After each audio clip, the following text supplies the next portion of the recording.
Dua hot item yang selalu menjadi tanda tanya antara gold bar ataupun Dina.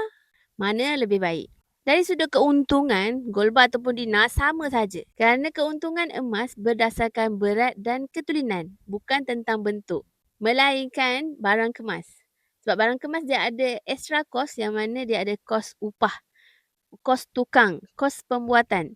Tapi untuk gold bar dan Dina, kos dia sama sahaja. Dia ada mold, dia hanya perlukan mesin. Jadi dia punya kadar upah untuk gold bar dan Dina sama sahaja. Kadar keuntungan sama, hanya berat yang membezakan mereka. Satu Dina 4.25 gram. Manakala gold bar dia dibentuk mengikut berat 5 gram, 1 gram, 10 gram. Solid numbers lah dengan kata lainnya. Jadi kenapa perlu pilih kalau kita boleh dapatkan keuntungan kepada dua-dua item ni. Boleh follow saya untuk dapatkan lebih banyak lagi ilmu emas, keuangan dan public goal.